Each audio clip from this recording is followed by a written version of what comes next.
मैं बस एक टुकड़ा नहीं, मैं हूँ सबसे खास। और मेरी लिखाई अक्सर उन चीज़ों पे होती है जो मेरे साथ हुई हो, और मैं उन बच्चियों में से रही हूँ जिसको चांद बहुत पसंद था। तेरे माथे पे ये आंचल बहुत ही खूब है, लेकिन तेरे माथे पे ये आंचल बहुत ही खूब है, लेकिन तू इस आंचल से एक परचम बना लेती तो अच्छा था। मेरी बेटी थोड़ी सी बड़ी हो गई है, कुछ जिद्दी कुछ नक्सली हो गई है, मेरी बेटी थोड़ी सी बड़ी हो गई है। ऐसी ही रोचक कविताओं से गुलजार रहा पुतुल फाउंडेशन का अनोखा कार्यक्रम।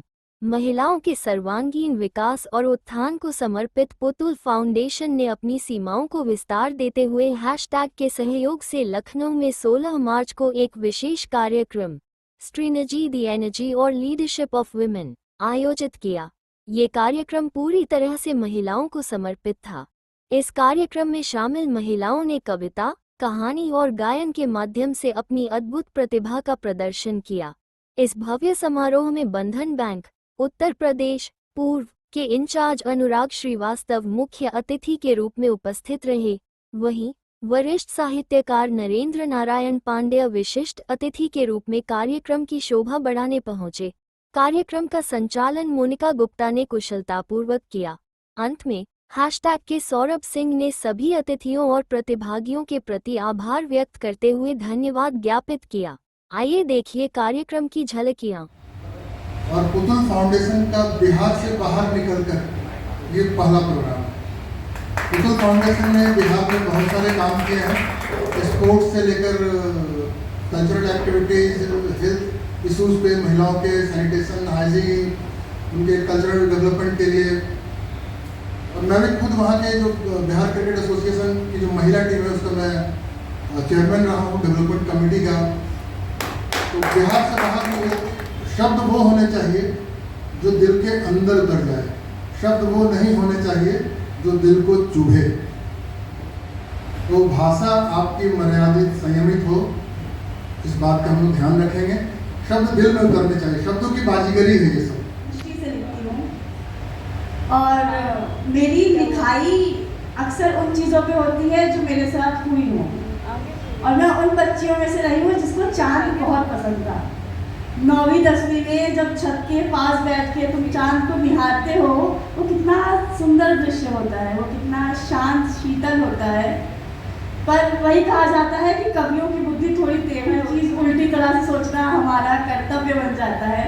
तो एक समय था, मैं बैठी थी और मेरे दिमाग में क्या आया कि सुनो चांद, कि तुम भी तो गुनहगार हो ना, सुनो चांद तुम भी तो गुनहगार हो ना, कि जितने गुनाह रात में होते हैं सबको चश्मोदीद गवाह हो ना।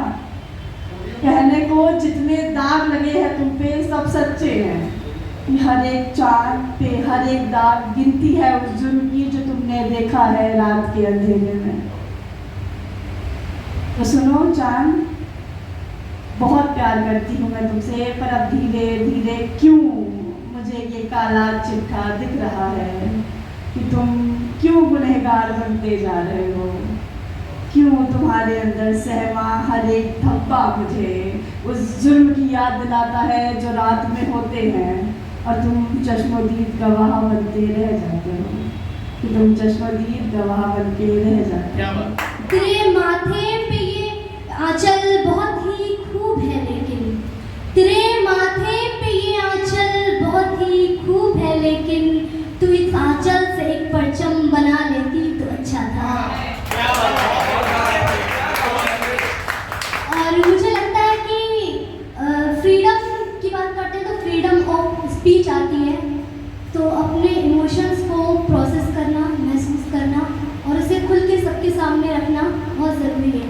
मैं प्रेम लिखती हूँ, मोहब्बत लिखती हूँ और खुल के उसको एक्सप्रेस करती हूँ, और प्रेम की, मोहब्बत की शायरी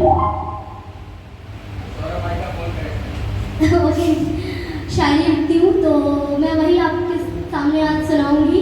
तो एक मतलब एक वो हम छोटा बड़ा कुछ नहीं समझते, तो उसी पे मैंने लिखा है कि कांच का टुकड़ा हूँ मैं जो खोया है सांच में, आकार है आधार नहीं, तमन्नाहट हूँ विशाल नहीं, मैं तो वो टुकड़ा हूँ जिसका अस्तित्व है धुंधला सा। मैं तो वो टुकड़ा हूँ जिसका अस्तित्व है धुंधला सा। क्या मैं थी किसी की चूड़ी जो खनकती थी सुहागन के हाथों में, या थी मैं आईना जो नहीं करती थी सब में भी, या थी मैं बस एक कंकड़ रास्ते में पड़ी हुई चोट पहुँचाना था जिसकी हंसी। सोचती बहुत हूँ, कभी अच्छा तो कभी बुरा, कभी नर्म तो कभी मर्म। क्या मैं मेरा बीता हुआ कल हूँ जो खोया या खोया सा आज, या मैं हूँ जो हूँ अपनों सपनों के सरताज। क्या मैं अपना बीता हुआ कल हूँ या खोया सा आज, या मैं हूँ जो हूँ अपने सपनों की सरताज। क्या टुकड़ों में भी कभी जुड़ने का सोचते हैं? क्या ऊषा में भी ये सपने अपने चमक ढूंढते हैं? क्या ये भी बन जाती है शालिग्राम समय के साथ, या ये सब सोच के रह जाना होता है इसकी आखिरी रास? मैं अगर ढूंढती आधार तो बदलेगा ये मेरा आकार। मैं बस एक टुकड़ा नहीं, मैं हूँ सबसे खास। धन्यवाद। मेरी बेटी थोड़ी सी बड़ी हो गई है, कुछ जिद्दी कुछ नक्सड़ी हो गई है। मेरी बेटी थोड़ी सी बड़ी हो गई है, अब अपनी हर बात मनवाने लगी है, हमको ही अब वो सुनाने लगी है। हर दिन नई नई फरमाइशें होती हैं, लगता है कि फरमाइशों की झड़ी हो गई है। मेरी बेटी थोड़ी सी बड़ी हो गई है। अगर डांटता हूँ तो आंखें दिखाती है, हम थोड़ा स्ट्रॉन्ग पर्सनैलिटीज हैं तो अगर डांटता हूँ तो आंखें दिखाती है, खुद ही गुस्सा करके मुझी से रूठ जाती है। उसको मनाना बहुत मुश्किल होता है, गुस्से में कभी पटाखा कभी फुलझड़ी हो गई है। मेरी बेटी थोड़ी सी बड़ी हो गई है। जब वो हंसती है तो मन को मोह लेती है, घर के कोने कोने में उसकी महक होती है। कई बार उसके अजीब से सवाल भी होते हैं, बस अब तो वो जादू की छड़ी हो गई है। मेरी बेटी थोड़ी सी बड़ी हो गई है।